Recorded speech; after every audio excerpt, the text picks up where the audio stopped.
इतने तो अच्छी हकीकत नहीं थी।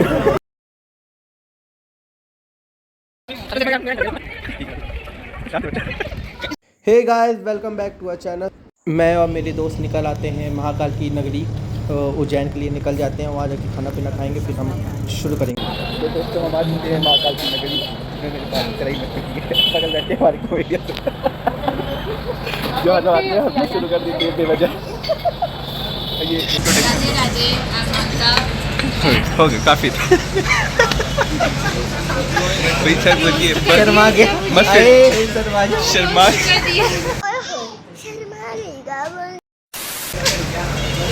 पूरी वाली हाँ पूजी वाले। एमबी में हमने देखा है कितना पूजी वाले थे। आधे ज़्यादा मेरे फ्रेंड्स एमबी वाले। अभी अच्छे दिख रहे हैं फिल्टर में। अरे ऐसे इतने तो अच्छी हकीकत नहीं थी। बात तो सही है। कान्हा जी का हमारा खाना आ गया, प्रसाद आ गया, तो हम भी ग्रहण करेंगे। और ऐसे काल भैरव कालों के काल है। हाँ। इनको कहा जाता है 3.5 काल में आते हैं। इसका महत्व महाकाल का, इसका महत्व भरती काल का, इसका महत्व काल भैरव का। ये 3.5 काल में आते हैं। अभी अपन संजीवनी चलेंगे, संजीवनी मंदिर के बारे में बताएंगे, मंदिर के पास चलेंगे जब। जी जी ठीक है जी। महाकाल के सभापति काल भैरव को शराब का भोग लगता है जी। मंगलनाथ का मंदिर है, पूरे विश्व में एक मंदिर है। मंगल की पूजा होती है, मंगल शांति की पूजा होती है जी। माँ अपने परिवार का गोद का नाम लेकर दान करता है। जो नहीं आया उसका भी गोद का नाम लेकर दान चढ़ाने से दान चढ़ता है। माँ अपने को 2-4 चीज़ अपने घर से लेके मिलती है। और अपन किसी जगह प्रसाद नहीं लेते, नहीं चढ़ाते तो उससे ढूंढना वेट माना जाता है जी। वो आपकी इच्छा लेना नहीं लेना। जी 3 जगह कौन से? महाकाल, काल भैरव और मंगलनाथ। ये तीनों मोस्ट है। कहते हैं सेनापति बोला जाता है महाकाल को, काल भैरव को। तो दोस्तों, हमारे महाकाल की नगरी की शुरुआत हम करते हैं संदीपनी आश्रम से, जहां कृष्ण जी, उनके भाई बलराम और सुदामा जी ने अपनी शिक्षा प्राप्त की थी।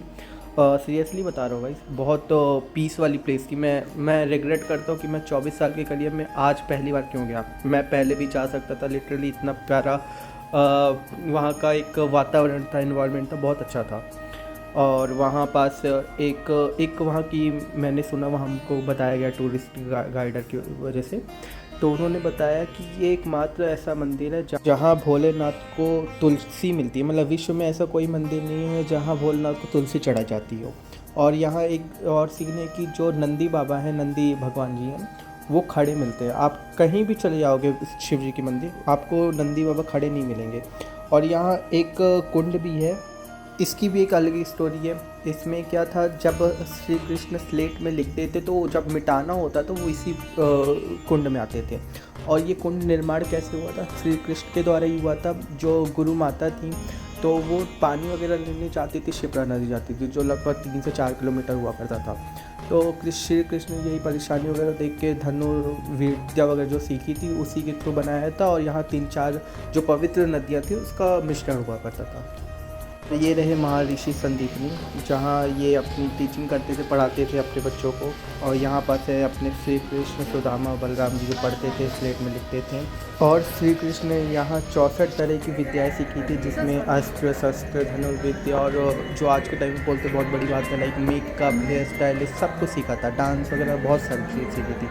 और 14 तरह की कलाएँ भी सीखी थी, बहुत सारी कलाएँ थी। तो फिर ये हमारा लास्ट टूर था। फिर हम निकल जाते हैं अपना मंगल दिन के लिए।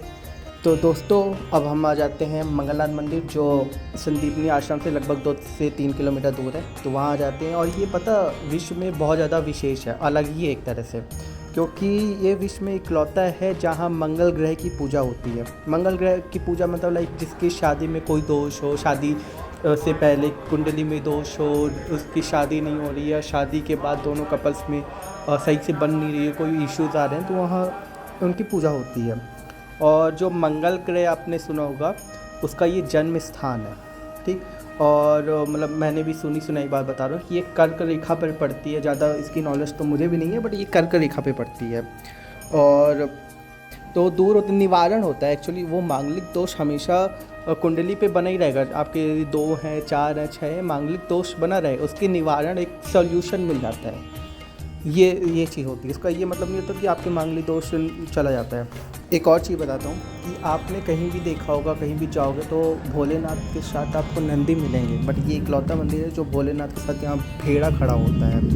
और मंगलवार के दिन यहाँ भात और दही से शिवलिंग की पूजा होती है, और ऐसा कहीं नहीं होता है जितना हमने सुना है, हमको यहाँ के पंडित जी लोगों ने बताया है।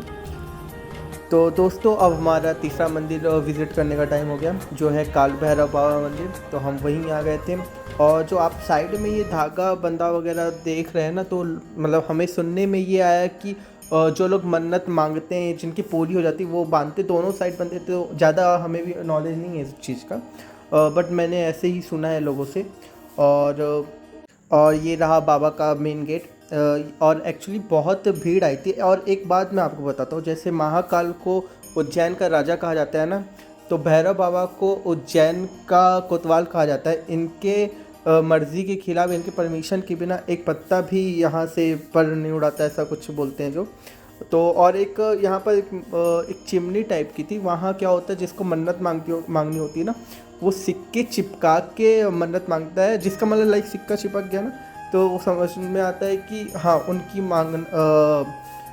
जो भी वो मांगते हैं मन्नत पूरी हो जाती है।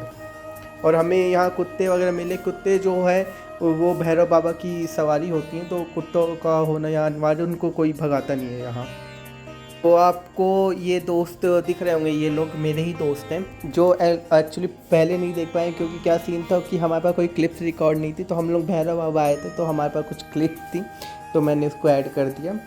फाइनली बाकी सारी मंदिरें हमने जा चुकी थी, विज़िट कर ली थी। अब महाकालेश्वर का टाइम था, तो महाकालेश्वर जाने से पहले एक शिप्रा नदी पड़ती है, तो वहाँ जाके हमने थोड़ा सा स्टे किया। लोग वहाँ नहाते वगैरह भी, तो हमारे पास तो कपड़े थे नहीं, तो हमने नहाया नहीं, वहीं बस बैठे थोड़ा सा शांति से टाइम स्पेंड किया दोस्तों के साथ। और अब ये हमारा लास्ट स्टेशन, लास्ट मंदिर है।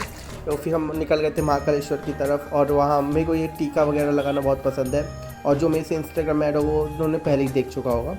फिर निकल आते हैं, और यहाँ एक्चुअली महाकाल में अभी महाकालेश्वर में कंस्ट्रक्शन का काम वगैरह चालू था, और काफ़ी भीड़ आई हुई थी, बट ठीक है था, इतना इशू नहीं लगा लाइक, क्योंकि जब अपन भैरव बाबा गए थे, तो भैरव बाबा में थोड़ा से ज़्यादा भीड़ थी, तो इतना ज़्यादा नहीं लगा हमें। और फिर हम निकल गए थे अपने दर्शन करने के लिए।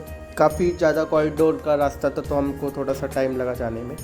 दोस्तों हमारे साथ एक चोट हो गई थी। चोट मतलब लाइक स्यापा हो गया था कि हमें फ़ोन ले जाना अलाउड नहीं मिला, तो हमने अंदर का व्यू एक भी हमने रिकॉर्ड नहीं कर पाया। ये जो आप देख रहे हो बाहर का व्यू है, कॉरिडोर का व्यू है, और जहाँ बहुत सारी मूर्तियाँ वगैरह थी। इसका एक छोटा सा मैं वीडियो अलग से मैं इसी में बना के आपको दिखा दूँगा अच्छे से, बट यार चोट हो गई, क्या ही कर सकते हैं अब तो।